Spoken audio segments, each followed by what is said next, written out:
My teenage son tried to take his own life, now my husband wants to punish him. Only people with children know what it's like to have kids and feel like there's a part of your heart living outside of you, walking around vulnerable to all the dangers of the world. You can try and protect your children in every way you can think of, but I've learned there are some things a parent cannot protect their child from. I've been married to my husband for 22 years, and we have 2 teenage boys. I love my babies more than anything in this world. They're special, but they couldn't be more different when it comes to their personalities. My oldest, Zach, is a well-adjusted, positive, outgoing kid. He is captain of his school's baseball team, and he has a great group of friends that I love. He is also a terrific older brother to my youngest, Michael. Ever since Michael was little, I knew he was a unique, sensitive kid. Even when he was a toddler, he would get frustrated and cry easily, and he wet the bed until he was almost 13 years old.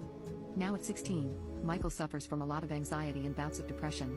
He was always a mellow kid. When he was little, he never threw tantrums. He would just lie down wherever he was and stare off into space. Ever since he started going through puberty, Michael has had episodes where he is basically unable to get out of bed.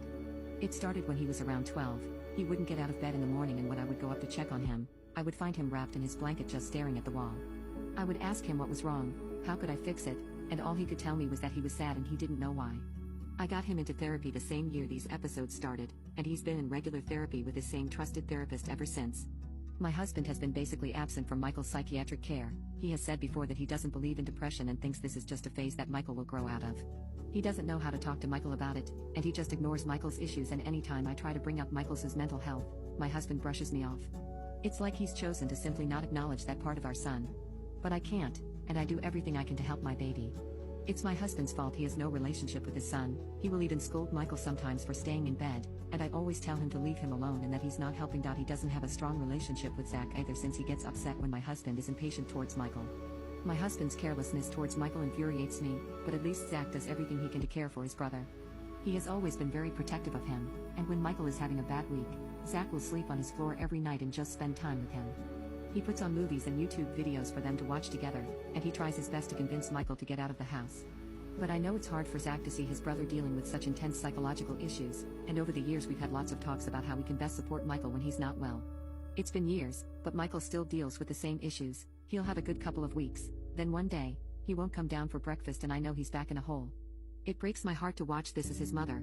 I would do anything to take this pain away from my baby. We have tried multiple antidepressants, different therapists, and specialists, but nothing seems to help.